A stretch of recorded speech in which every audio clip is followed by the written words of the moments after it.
श्री अधिकारी brothers television network पिछले एक साल में 14,000% अप है। इसी तरह जय Balaji 1,000%, Waaree renewables 930%, transformers and rectifiers India almost 900% up है and the list goes on. ये रिटर्न्स बहुत इंप्रेसिव हैं, बट व्हाट इफ अगर ये स्टॉक्स मैनिपुलेटेड हों? Hello and welcome to ET Money Hindi. हमने रिसेंटली वारी रिन्यूएबल्स पर एक वीडियो बनाया था। ये एक ऐसा स्टॉक है जिसका प्राइस बहुत कम समय में बहुत ज्यादा बढ़ा है। इस वीडियो पर कुछ व्यूअर्स ने कमेंट किया कि अगर उन्हें इसके बारे में पता होता तो वो इसे ह्यूज प्रॉफिट कमा सकते थे। ऑफ कोर्स हम सभी ऐसे स्टॉक्स में इन्वेस्ट करना चाहते हैं जो हमें बहुत कम टाइम में जबरदस्त returns they, but what if अगर प्राइस में सडन राइज मैनिपुलेटिव हो? इस तरह की अनफेयर प्रैक्टिसेस से निपटने के लिए market regulator securities exchange board of India SEBI ने स्टॉक एक्सचेंजेस के साथ मिलकर कई सर्वेलेंस मेजर्स इंप्लीमेंट किए हैं, और ये वीडियो ऐसे ही एक सर्वेलेंस मेजर के बारे में है जिसे एडिशनल सर्वेलेंस मेजर ASM कहा जाता है। लेकिन आपके लिए ये जानना क्यों जरूरी है?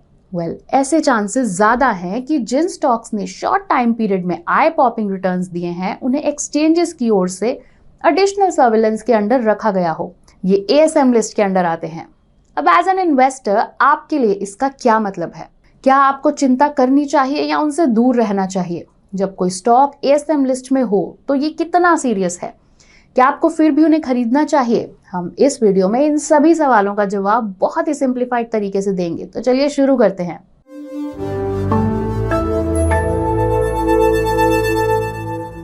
Additional surveillance measure framework ASM एक रेगुलेटरी इनिशिएटिव जिसकी शुरुआत 2018 में सेबी और रिकॉग्नाइज्ड स्टॉक एक्सचेंजेस की तरफ से की गई थी। इसे इंडियन स्टॉक मार्केट में हाईली वॉलेटाइल स्टॉक्स पर कड़ी नजर रखने के लिए डिजाइन किया गया था। ASM को इंट्रोड्यूस करने का एम स्पेक्युलेटिव ट्रेडिंग को कंट्रोल करना और रिटेल इन्वेस्टर्स को एडवर्स ट्रेडिंग कंडीशन से प्रोटेक्ट करना है। एक्सचेंजेस ऐसे स्टॉक्स को ASM के अंडर रखते हैं जिनका प्राइस उनकी फाइनेंशियल हेल्थ और कंपनी के फंडामेंटल्स जैसे earnings, book value, fixed assets, net worth, PE multiple, market capitalization et cetera के कॉरेस्पॉन्डिंग नहीं है। आइए इसे एक एग्जाम्पल से समझते हैं। लेकिन इससे पहले कि हम एग्जाम्पल्स की ओर बढ़ें, आपको बता दें कि ASM फ्रेमवर्क मार्केट सर्वेलेंस के पर्पस से इंट्रोड्यूस किया गया है और ये उन कंपनीज के लिए पनिशमेंट नहीं है। आइए सबसे पॉपुलर पेनी स्टॉक्स में से एक वारी रिन्यूएबल से स्टार्ट करें, जो मल्टी बैगर बन गया है। पिछले एक साल में ये 205 रुपए से 2,000 रुपए से भी ज्यादा बढ़ गया है, जो लगभग 930% का राइज है। इस स्टॉक में अनयूजुअल प्राइस फ्लक्चुएशन हो रहा है। जिन लोगों ने नोटिस किया होगा, इन दिनों ट्रेडिंग सेशन की शुरुआत में स्टॉक यूजुअली अपर या लोअर सर्किट हिट करता है, जिससे इन्वेस्टर्स के लिए स्टॉक बाय या सेल करना मुश्किल हो जाता है। स्टॉक में एक्सट्रीम प्राइस वेरिएशंस के चलते इसे BSE ने ASM स्टॉक लिस्ट में रखा था। आइए अब बात करते हैं जय बालाजी इंडस्ट्रीज की।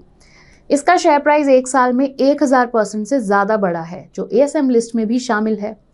यहाँ कंपनी का क्लाइंट कॉन्सेंट्रेशन लो है, जिसका मतलब है कि कंपनी के शेयर का बड़ा हिस्सा बहुत कम इंडिविजुअल इन्वेस्टर्स के पास है और time to time share price और वॉल्यूम में हाई वेरिएशंस देखने को मिलती हैं।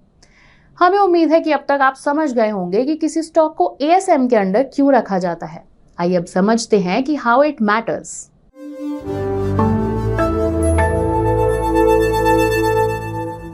तो ASM लिस्ट के अंडर आने वाले स्टॉक्स को स्ट्रिक्टर रेगुलेशंस फेस करने पड़ते हैं। NSE की ओर से स्टॉक्स ASM के अंडर प्लेस किए गए स्टॉक्स की करंट लिस्ट आपकी स्क्रीन पर है। हमने डिस्क्रिप्शन में भी इस डॉक्यूमेंट का लिंक शेयर किया है। If you want to refer to it, you may do that.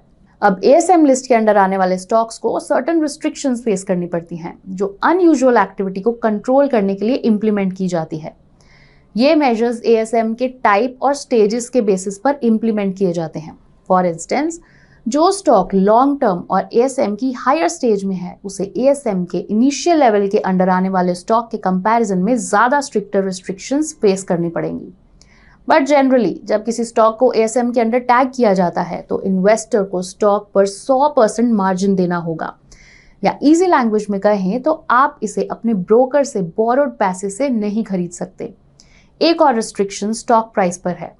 Stock price में बहुत ज्यादा वेरिएशन देखने को नहीं मिलेगी, क्योंकि स्टॉक को ASM लिस्ट से हटाए जाने तक किसी भी डायरेक्शन में उनके मूवमेंट को 5% पर कैप कर दिया जाता है।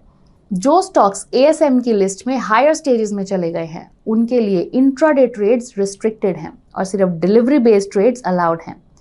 इसका मतलब है कि आपको एटलीस्ट एक दिन के लिए स्टॉक रखना ही होगा। आप उस स्टॉक को same day buy and sell नहीं कर सकते। अब अगर आप एएसएम की डिफरेंट स्टेजेस के अंडर स्टॉक्स के लिए स्टेजेस और रिस्ट्रिक्शंस की डिटेल समझना चाहते हैं तो हमने डिस्क्रिप्शन में एक डॉक्यूमेंट का लिंक शेयर किया है, आप उसे देख सकते हैं। अब आते हैं सबसे बड़े सवाल पर, क्या आपको एएसएम लिस्ट के अंडर आने वाले स्टॉक्स में इन्वेस्ट करना चाहिए?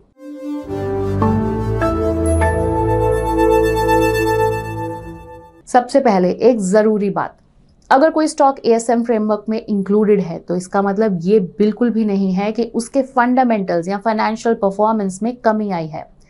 याद रखें, इस वीडियो की बिगनिंग में मैंने मेंशन किया था कि एएसएम लिस्ट में इंक्लूडेड स्टॉक उस कंपनी के लिए कोई पनिशमेंट नहीं है। अगर सेबी और एक्सचेंजेस किसी भी स्टॉक में अनयूजुअल ट्रेडिंग एक्टिविटी देखते हैं जिसमें अच्छे स्टॉक्स और लार्ज कैप स्टॉक्स शामिल हैं, तो वो उन्हें एएसएम फ्रेमवर्क में डाल सकते हैं। फॉर इंस्टेंस, आप Kalyan jewellers, BSE limited, Dhanlaxmi bank और डीबी कॉर्प जैसी एस्टैब्लिश्ड कंपनीज को भी एएसएम फ्रेमवर्क के अंडर पा सकते हैं। एएसएम एक्सट्रीम वॉलेटाइल और प्राइस स्विंग्स और एक्सेसिव स्पेक्यूलेशन को रोकने का काम करता है। इसीलिए अगर आप एएसएम फ्रेमवर्क के अंडर प्लेस स्टॉक को होल्ड करते हैं तो आपके लिए कुछ भी नहीं बदलेगा। सिर्फ सिक्योरिटीज को 5% के प्राइस बैंड में रखा जाएगा और मार्जिन 100% रेट पर लगाया जाएगा। ऑल्सो, कोई भी स्टॉक हमेशा के लिए एएसएम के अंडर नहीं रहता। Depending on the stage, minimum 5 या 15 ट्रेडिंग डेज के बाद स्टॉक को एग्जिट के लिए रिव्यू किया जाता है। और अगर स्टॉक अब एएसएम लिस्ट में बने रहने के क्राइटेरिया को पूरा नहीं करता तो वो लिस्ट से एग्जिट के लिए एलिजिबल हो जाता है। So listen to this carefully.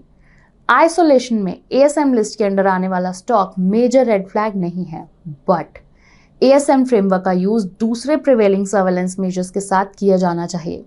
ये exercise purely stock price manipulation पर नजर रखने के लिए है और ये किसी कंपनी के फंडामेंटल एस्पेक्ट पर कोई सवाल नहीं उठाती। एएसएम का काम इन्वेस्टर्स को अलर्ट करना और एडवाइस देना है कि वो एक्स्ट्रा कॉशियस रहें और इन कंपनीज के स्टॉक्स में डील करते समय केयरफुल रहें।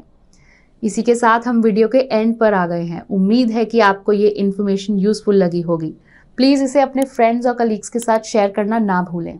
Mutual fund investments are subject to market risks. Read all scheme-related documents carefully.